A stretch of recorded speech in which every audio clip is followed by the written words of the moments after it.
When people talk about discipline in the WNBA, the conversation almost always starts with a viral clip, a hard foul, a shove, a scuffle that spills off the court. But behind every one of those moments sits a system, a rulebook, a fine schedule, a workplace policy, and a set of precedents built up over nearly 3 decades. That system is less dramatic than the headlines it produces, but it's also more revealing. It tells you what a professional sports league actually values, and how those values shift as the league itself grows. This is the story of how the WNBA disciplines its players and coaches, not through rumor or anonymous sourcing, but through the rules themselves and the cases that have tested them. The on-court framework. Every WNBA season is governed by an official rulebook that reads more like a legal code than a set of basketball guidelines. Buried inside it are entire sections most fans never think about: physical contact and suspension, player and team conduct, fighting, taunting, and flagrant foul criteria. These aren't vague principles. They're the mechanical backbone that officials and league offices use to sort ordinary physical basketball from something that crosses a line. The building blocks are technical fouls and flagrant fouls. A technical foul is called for unsportsmanlike conduct that doesn't involve physical contact with an opponent, arguing with officials, inappropriate gestures, delay of game. A flagrant foul is different. It's physical, and it's assessed in points. A flagrant 1 is worth 1 point, a flagrant 2 worth 2, and a flagrant 2 comes with automatic ejection from the game. Above those sits the most serious category, fighting, which can trigger suspension regardless of how many points or fouls a player has accumulated in a season. For years, the financial penalties attached to these violations were modest, almost token. That changed heading into the 2026 season, and the reason why says a lot about where the league is right now. Why the rules just got sharper teeth. Ahead of the 2026 season, the WNBA overhauled its fine structure for technical fouls, flagrant fouls, and flopping. Under the new system, a player's first 3 technical fouls of the season each cost $500, up from just $200 the year before. The 4th through 7th technical fouls run $1,000 apiece, and every technical after the 7th costs $1,500. Suspensions now kick in once a player reaches 8 technical fouls in a season, with every other technical after that triggering an additional suspension. Flagrant fouls got the same treatment. Instead of the old points-only system, every flagrant point now carries an additional $500 fine on top of the technical foul penalty it stacks with. The timing isn't incidental. This adjustment arrived alongside a new collective bargaining agreement that dramatically raised player salaries. For the 2026 season, the WNBA's salary range runs from $270,000 at the minimum to $1.4 million at the top, with team salary caps jumping to $7 million from $1.5 million the year before. When the money in the league multiplies that fast, a $200 technical foul fine stops functioning as a deterrent. It becomes a rounding error. Raising the numbers wasn't really about punishing players harder. It was about keeping the cost of misconduct proportional. That distinction matters, because it points to something people often get backwards when they talk about league discipline. Fines and suspensions aren't primarily about punishing the individual in front of the cameras. They're about maintaining a cost structure that keeps behavior in line with the value of the product. As that product becomes more valuable, the stakes attached to violating its norms rise with it. A real test case, the 2025 Feversun game. If you want to see how this system actually functions in real time, rather than in theory, there's no better example than a Connecticut Sun, Indiana Fever game from June 2025 that produced 2 separate physical incidents in a single night. Earlier in that game, Connecticut's Marina Mabrey was called for a technical foul after forcefully bumping Caitlin Clark to the floor. Later, in the final minute, Indiana's Sophie Cunningham was hit with a flagrant 2 and immediately ejected for fouls a player has accumulated in a season. For years, the financial penalties attached to these violations were modest, almost token. That changed heading into the 2026 season, and the reason why says a lot about where the league is right now. Why the rules just got sharper teeth. Ahead of the 2026 season, the WNBA overhauled its fine structure for technical fouls, flagrant fouls, and flopping. Under the new system, a player's first 3 technical fouls of the season each cost $500, up from just $200 the year before. The 4th through 7th technical fouls run $1,000 apiece, and every technical after the 7th costs $1,500. A hard foul on Connecticut's J.C. Sheldon. By the time the final buzzer sounded, the game had produced 6 technical fouls and 2 flagrant fouls, along with a scuffle that led to 3 total ejections. The next day, the league's response arrived, and it illustrates exactly how these cases get triaged. The WNBA didn't suspend anyone. Instead, it went back and reviewed the officiating in both incidents, upgrading Mabry's technical foul to a flagrant 2 and adding a supplemental fine on top of Cunningham's automatic flagrant foul penalty. No suspensions were issued for either player. That outcome tends to surprise people who assume physical incidents automatically escalate to suspension. In practice, the league's default posture toward on-court physicality, even genuinely hard, borderline fouls, is to work within the existing foul and fine framework rather than reach for suspension. Suspension is reserved for something categorically different. Conduct the league treats as detached from basketball itself, or conduct that violates rules extending beyond the court entirely. When suspension actually happens, that second category, conduct violations that go beyond a hard foul, is where the WNBA's discipline record gets more serious and more instructive. In July 2021, the Atlanta Dream suspended guard Chennedy Carter indefinitely for what the team described as conduct detrimental to the team, stemming from an altercation with a teammate. This was a real disciplinary action, imposed by Carter's own organization rather than the league office, an important distinction, because it shows that WNBA teams retain their own authority to remove a player from competition, even without a league-wide investigation. Team-level discipline like this tends to move faster and stay less public than league-level rulings, precisely because it's handled as an internal personnel matter rather than a public disciplinary process. League-level discipline looks different, and the clearest recent example involves the Las Vegas Aces.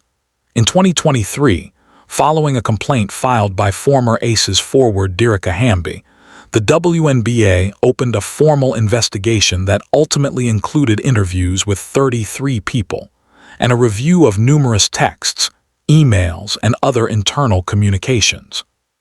The investigation found 2 separate violations.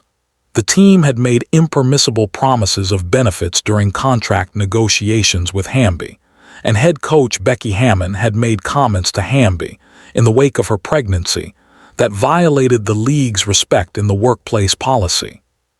The consequences were concrete and layered. The Aces forfeited their 2024 first-round draft pick over the impermissible benefits violation. Hammon was suspended for 2 games without pay specifically for the workplace conduct violation. Commissioner Kathy Engelbert framed the ruling around the importance of integrity and a level playing field across teams, while also expressing disappointment over the respect in the workplace breach.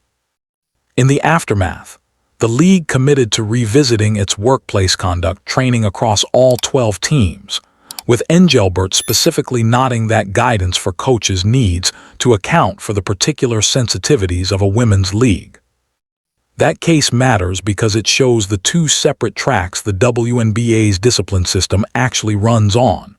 One track governs competitive conduct, fouls, ejections, fighting, suspensions tied to accumulated violations during games.